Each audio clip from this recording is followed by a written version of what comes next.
لله رب العالمين والعاقبة للمتقين والصلاة والسلام على سيد الأنبياء والمرسلين وعلى آله الطيبين وأصحابه المطهرين. أما بعد فأعوذ بالله من الشيطان الرجيم.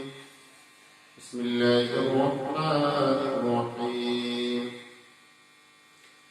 إذ تقول للمؤمنين ألن يكفيكم أن يمدكم ربكم ب5,000 من الملائكة مسومين. آمنت بالله صدق الله مولانا العظيم وبلغنا رسوله النبي الأمين الكريم والحمد لله رب العالمين. تو گھٹائے سے کسی کے نہ گھٹا ہے نہ گھٹے، تو گھٹائے سے کسی کے نہ گھٹا ہے نہ گھٹے، جب بڑھائے تجھے اللہ تعالیٰ تیرا. درود شریف پڑھیں. اللہم صلی علی سیدنا و مولانا محمد وبارک وسلم. صلاۃ و سلام علیک یا رسول اللہ صلی اللہ تعالی علیہ وسلم. بدر کا آج 17 رمضان المبارک ہے، اور 17 رمضان المبارک کو اسلام اور کفر کا وہ عظیم معرکہ پیش آیا کہ جس میں اللہ تبارک و تعالی نے مسلمانوں کو وہ عظیم الشان فتح نصیب فرمائی کہ اس کے بعد اسلام کی عزت و اقبال کا پرچم اتنا سربلند ہو گیا. کفار قریش کی عظمت و شوکت بالکل ہی خاک میں مل گئی، اور اللہ تعالیٰ نے جنگ بدر کے دن کو یوم الفرقان کے نام سے قرآن کریم نے یاد فرمایا. میں بتا چکا ہوں کہ یہ معرکہ کس لیے پیش آیا اور مسلمانوں کو کس طرح ستایا اور پریشان کیا جا رہا تھا، جس کی وجہ سے مجبوراً اپنے جان و مال کے تحفظ کے لیے مسلمانوں کو مشرکین کے مقابلے کے لیے نکلنا پڑا، اور پھر اپنی جان و مال کی حفاظت کے لیے وہ سارے ساز و سامان اکٹھے کرنے پڑے کہ جو جان و مال کی حفاظت کے لیے ضروری تھے. کفار کو اپنی شان و شوکت، جاہ و عظمت، مال و دولت، آدمیوں کی کثرت اور جناب والا ہتھیاروں کی کثرت، ساز و سامان کی کثرت پر ناز تھا، لیکن مسلمانوں کو ایک اللہ وحدہ لا شریک کی ذات پہ ناز تھا. مسلمانوں کا بھروسہ سامان پر نہیں تھا، مسلمانوں کا بھروسہ اسباب پر نہیں تھا، بلکہ مسلمانوں کا بھروسہ مسبب الاسباب پر تھا. اللہ تبارک و تعالی نے اپنی ذات پر بھروسہ رکھنے والوں کو شاندار کامیابی عطا فرمائی اور اسلام کے پرچم کو ہمیشہ کے لیے اونچا کر دیا. اس جنگ میں جو اسلام اور کفر کی پہلی جنگ ہوئی بدر کے میدان میں، بدر جو ہے یہ مدینہ منورہ سے 80 میل کے فاصلے پر ایک مقام ہے جو مکے والوں کو ملک شام جانے کے لیے ان کی گزرگاہ تھا، اور یہ مدینہ منورہ سے جانب مغرب، جانب جنوب و مغرب ہے. وہاں سے سیدھا راستہ ملک شام کو جاتا ہے، اور یہ مکے والوں کی گزرگاہ تھی جہاں سے نکل کر مکے والے جو ہے اپنے تجارتی काफिलों को गुजारा करते थे और अपना तजारती सामान मुल्क शाम ले जाकर के बेचा करते थे और वहां से वापसी उनकी होती थी। वापस होते थे तो बदर के ही मैदान से निकल करके आते थे। बदर में जैसा कि मैं बता चुका हूं कि 1000 तादाद कुफार की थी और सिर्फ 313 या 315 मुजाहिदीन इस्लाम थे। अल्लाह तबारक व तआला के रसूल सल्लल्लाहु तआला अलैहि वसल्लम ने 12 रमजानुल मुक़द्दस को इस क़स्द से मदीना मुनव्वरा से रवानगी फरमाई थी कि अबू सुफियान का काफिला मिल गया तो उसके काफिले का साजो सामान लिया जाएगा, लेकिन वहां हालात कुछ और पैदा हो गए, वो मैं बता चुका हूं। हालात सबर भी गए थे। अबू सुफियान चूंकि बड़ा माहिर था रास्तों का, इसलिए ये अपने काफिले से थोड़ा आगे जब आया बदर के मैदान में तो इसने अपने एक शख्स से पूछा कि क्या तुमने किसी अजनबी आदमी को यहाँ देखा है? तो उसने कहा कि मैंने किसी अजनबी को तो नहीं देखा, अलबत्ता 2 शुत्र सवार ऊंट पर सवारी करने वाले लोग यहाँ रुके थे और उन्होंने उस टीले की आड़ में अपने ऊंट रखे थे, अपने ऊंट बैठाए थे और यहाँ से उन्होंने पानी भरा था और उसके बाद चले गए थे। अबू सुफियान जब वहां गया जाकर के देखा तो उस ऊंटों के लीदने उसने जब तोड़े तो वो पुकार उठा, उसने कहा ये तो मदीने के ऊंट हैं। और फिर उसने अपने काफिले को आम रास्ते से हटाकर समंदरी या साहिल समंदर के रास्ते से अपने काफिले को मक्के की तरफ ले गया। जब वो काफिला काफी आगे बढ़ गया और मुसलमानों की दस्तरस से निकल गया तो अबू सुफियान ने एक खत लेकर के एक शख्स को काफिले वालों के पास भेजा जो काफिला मदीने से जंग की तैयारी, जो काफिला मक्के से जंग की तैयारी करने के लिए करके मदीना मुनव्वरा की तरफ यानी मैदान बदर की तरफ निकला था। अबू सुफियान ने खत लेकर के भेजा। वो खत लेकर के कासिम जब पहुंचा तो मक्के वालों का ये जंगी काफिला एक जगह आराम किए हुए था, उसका नाम जुहफा है। जब खत अबू जहल की खिदमत में पेश किया गया, अबू जहल ने पढ़ा, अबू सुफियान ने उसमें लिखा था कि अब तुम्हें आगे जाने की कोई जरूरत नहीं है, इसलिए कि काफिले वालों की हिफाजत के लिए तुम आगे बढ़ रहे थे। अब काफिला हिफाजत के साथ मक्के की सरहदों में दाखिल हो चुका है, लिहाजा आप लोग वापस आ जाओ, अब कोई जरूरत नहीं है।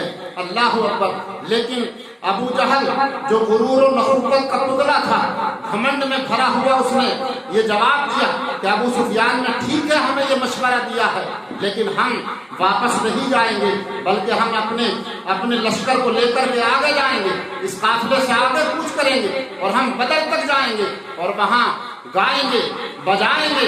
हम अपनी शान शौकत का सिक्का तमाम अरब पर जब तक बिठा नहीं लेंगे हम वापस नहीं आएंगे। अबू जहल को लोगों ने मशवरा भी दिया, बड़े बड़े दानिश्वर और अक्लमंद लोग थे, लेकिन इसने किसी का मशवरा न माना। आखिर ये मैदान बदर में चला गया। मुसलमानों का काफिला भी मैदान बदर में जनाब वाला आने ही वाला था। जब ये सूरत हाल कासिदों के जरिए सरकार को मालूम हुई, सरकार ने अपने सहाबा से मशवरा कराया, मशवरा किया। सहाबाए किराम ने एक से एक बढ़कर के तकरीरें की और अपनी हिमायत का मुस्तफ़ा जान रहमत सल्लल्लाहु अलैहि वसल्लम को यकीन दिलाया और कहा या रसूल अल्लाह, अगर आप हमें समंदर में कूदने का हुक्म देंगे तो हम समंदर में भी कूद जाएंगे, इसलिए कि हम आपके हुक्म के ताबे हैं। सरवर कायनात सल्लल्लाहु ताला अलैहि वसल्लम ने उनकी तरफ से इत्मीनान पा करके बदर में अपना ये मुख्तसर सा काफिला ला करके एक जगह क़याम किया। अल्लाहु अकबर कबीरा। हजरत हुबाब इब्न मुंजिर ने कहा या रसूल अल्लाह, ये जगह काफिले के लिए मुनासिब नहीं है, इसलिए अगर ये वही के जरिए आपने यहाँ क़याम किया है तो आप यही क़याम रहने दें, और अगर वही के जरिए नहीं है तो आप थोड़ा सा आगे बढ़ करके सब जो है चश्मों के किनारे हम क़याम करेंगे। और अल्लाहु अकबर कबीरा। सरकार ने फरमाया ये मेरा अपना ख्याल है, कोई वही इलाही नहीं हुई है।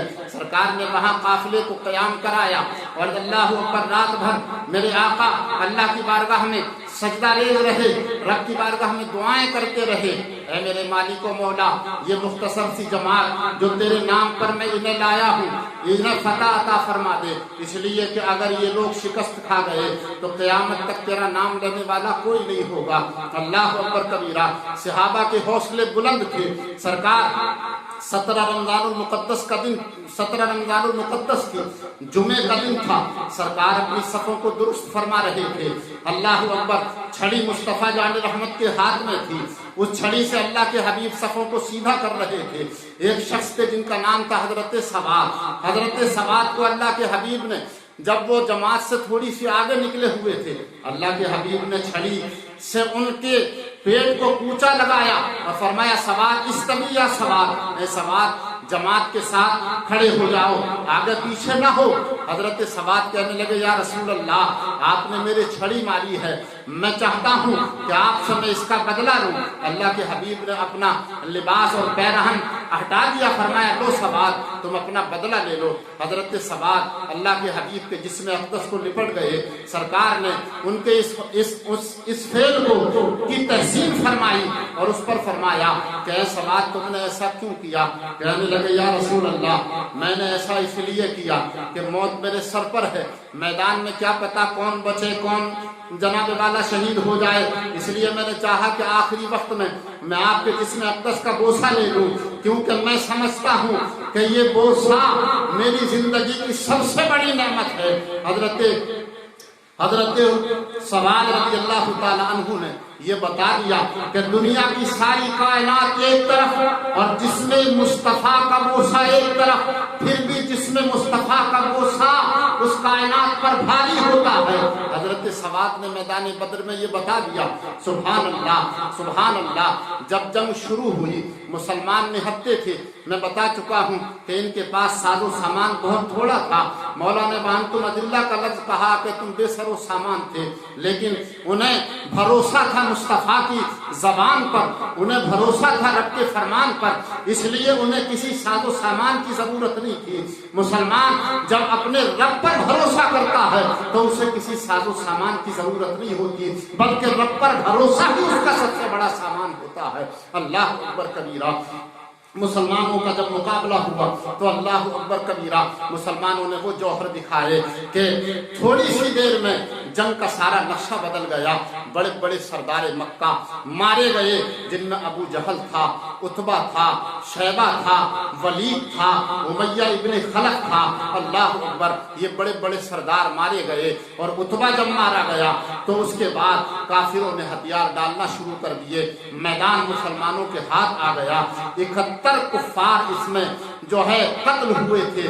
बाद रिवायतों में 70 कुफ्फार कत्ल हुए थे, 70 कुफ्फार कैद हुए थे। अल्लाह अकबर कबीरा। मेरे मुस्तफ़ा जाने रहमत को अल्लाह ने जो है वो शान अता फरमाई, वो फतह अता फरमाई कि चेहरा मुस्तफ़ा खिल गया। सुभान अल्लाह, सुभान अल्लाह। इसमें कुछ लोग वो भी थे कि जो किसी मजबूरी के तहत बदर में शामिल नहीं हुए थे, मगर माले गनीमत से उन्हें भी हिस्सा अता फरमाया गया था। अल्लाह अकबर। उनमें हजरत उस्मान गनी भी थे, क्योंकि ये उस वक्त हजरत रुकैया रज़ी अल्लाह तआला अन्हा की तबीयत अलीम थी। ये मदीने में उनकी तीमारदारी के लिए रुक गए थे। जब कासिद यानी हजरत ज़ैद बिन हारिसा जब बदर की फतह की खुशखबरी लेकर मदीने में दाखिल हो रहे थे तो उस वक्त हजरत रुकैया को दफनाया जा रहा था। हजरत उस्मान को भी अल्लाह के हबीब ने बदर के माले गनीमत से हिस्सा अता फरमाया था। सुभान अल्लाह, सुभान अल्लाह। सन 2 हिजरी थी, रमज़ानुल मुक़द्दस का 17वां रोज़ा था जब मुसलमानों को अल्लाह ने ये फतह अता फरमाई और मुसलमानों का सर फख्र से बुलंद हो गया। अल्लाह के हबीब सरवर कायनात सल्लल्लाहु ताला अलैहि वसल्लम ने कुफ्फार को जो कैद किया था उनके ताल्लुक से अपने सहाबा से मशवरा किया। मशवरा ये हुआ, उसने कहा, हजरत सिद्दीक़ अकबर की राय ये थी कि या रसूल अल्लाह फिदिया लेकर के छोड़ दिया जाए। हजरत उमर की राय ये थी कि इन कुफ्फार को जो है कत्ल कर दिया जाए जो कैद होकर आए हैं, और हर एक का रिश्तेदार अपने रिश्तेदार को कत्ल करे। अल्लाह के हबीब ने हजरत सिद्दीक़ अकबर की राय को पसंद फरमाया और फिदिया मुकर्रर कर दिया। किसी पर 4000 फिदिया रखा, किसी पर 2000 फिदिया रखा। जब फिदिया देने का नंबर आया तो हजरत अब्बास रज़ी अल्लाह ताला अन्हु کو طلب کیا گیا۔ حضرت عباس جب آئے، اللہ کے حبیب نے فرمایا چچا فدیہ ادا کیجئے۔ کہنے لگے یا رسول اللہ میرے پاس تو کوئی مال بھی نہیں ہے، میرے پاس تو کوئی ساز و سامان بھی نہیں ہے، میں کائے سے فدیہ ادا کروں گا؟ اللہ کے حبیب نے فرمایا کہ عباس یہ بتاؤ کہ جس وقت تم گھر سے چلے تھے تو اپنی بیوی ام الفضل کو جو سونا دے کر کے تم آئے تھے، لہذا اسی سے تم اپنا فدیہ ادا کرو۔ اللہ کے حبیب نے جب یہ جملہ ارشاد فرمایا تو حضرت عباس کہتے ہیں کہ مجھے علم ہو گیا، مجھے آپ کی صداقت کا علم ہو گیا کہ آپ اللہ کے سچے رسول ہیں، اس لیے کہ اس سونے کو مجھ اور میری بیوی کے علاوہ کوئی تیسرا آدمی جانتا نہیں تھا، مگر اللہ کے رسول نے وہاں پر بتا دیا، لہذا حضرت عباس کا فدیہ بھی ادا کر دیا گیا۔ حضرت زینب کے شوہر اس جنگ میں قیدی ہو کر کے آئے تھے۔ حضرت زینب نے جب حضرت زینب کے شوہر ابو العاص بھی قید ہوئے تھے، ان کا فدیہ ان سے ادا کرنے کے لیے کہا گیا، انہوں نے مکی خبر پہنچائی، مکے سے حضرت زینب نے ان کے فدیے کا سامان بھیجا۔ حضرت زینب نے اس میں وہ ہار بھی بھیجا جو اللہ کے حبیب سرور کائنات صلی اللہ علیہ وسلم نے اور ان کی ماں نے یعنی حضرت خدیجہ نے انہیں نکاح کے وقت دیا تھا۔ حضرت زینب نے جب اللہ کے حبیب نے اس ہار کو دیکھا تو حضرت خدیجہ کی یاد تازہ ہو گئی، اللہ اکبر، اللہ کے حبیب کے آنسو روا ہو گئے۔ فرمایا صحابہ اگر تمہارا مشورہ ہو تو یہ ہار میں زینب کو واپس کر دوں، اس لیے کہ یہ ایک ماں کی امانت ہے اس کی بیٹی کے پاس میں۔ اللہ کے حبیب سے صحابہ نے کہا یا رسول اللہ آپ مختار ہیں، آپ اگر چاہیں تو اس ہار کو واپس کر دیں، لہذا وہ ہار زینب کو واپس کر دیا گیا۔ مکے کے کفار کا فدیہ ادا کیا گیا، اس میں سے بہت سے لوگ مسلمان ہو گئے اور بہت سے لوگ جناب والا اس وقت بھی فدیہ ادا کر کے بھی مسلمان نہیں ہوئے۔ پھر سن 3 ہجری میں احد کا معرکہ پیش آیا، اللہ تبارک و تعالی نے اس میں بھی مسلمانوں کو شاندار کامیابی عطا فرمائی، لہذا یہ بدر کا پورا معاملہ تھا جو میں نے بیان کیا ہے۔ مسلمان کو یہ چاہیے کہ وہ اپنے رب پر بھروسہ کرے اور اللہ تبارک و تعالیٰ پر بھروسہ کر کے ہر مشکل سے لڑے۔ اللہ تبارک و تعالیٰ قرآن میں فرماتا ہے والذین جاہدوا فینا لنہدینہم سبلنا، جو لوگ ہمارے راستے میں کوشش کرتے ہیں، محنتیں کرتے ہیں، مشقتیں اٹھاتے ہیں، ہم انہیں اپنی طرف کے راستے دکھا دیتے ہیں۔ لہذا 17 رمضان المقدس کو یہ معرکہ پیش آیا۔ اب اس میں جب بدر کے میدان کے لیے چلے تھے تو وہ 80 میل کے فاصلے پر تھا، تو صحابہ مسافر تھے، لہذا بعض صحابہ نے روزہ رکھا، بعض نے نہیں رکھا، لہذا جنہوں نے روزہ رکھا تھا انہوں نے نہ رکھنے والوں پر اعتراض نہیں کیا، جنہوں نے نہیں رکھا تھا انہوں نے رکھنے والوں پر اعتراض نہیں کیا، اس لیے کہ سفر میں روزہ رکھنا یہ عزیمت پر عمل کرنا ہے اور سفر میں روزہ نہ رکھنا یہ رخصت پر عمل کرنا ہے، رخصت پر بھی عمل جائز ہے، عزیمت پر بھی عمل جائز ہے۔ اللہ کے حبیب سرور کائنات صلی اللہ علیہ وسلم نے خود 2 دن کے بعد افطار فرما کے ارشاد فرما دیا جو چاہے روزہ رکھے، جو چاہے افطار کرے، اس لیے کہ ہم مسافر ہیں اور سفر میں روزہ چھوڑنے کی اللہ نے اجازت عطا فرمائی ہے۔ رب کریم کی بارگاہ میں دعا ہے کہ مولا کائنات مجھے آپ سب کو عمل کی توفیق عطا فرمائے۔ حضرت عباس کے واقعے سے بھی سرکار کا علم غیب ثابت ہوا، بدر کے مقتولوں، بدر کے کفار کے مقتلوں سے بھی علم غیب مصطفیٰ ثابت ہوتا ہے۔ اللہ تعالی ہمیں علم غیب مصطفیٰ کو سمجھنے کی توفیق عطا فرمائے اور اس مارکے سے نصیحت عبرت حاصل کرنے کی توفیق عطا فرمائے۔ وما علینا الا البلاغ المبین۔ استغفر اللہ ربی من کل ذنب واتوب الیہ۔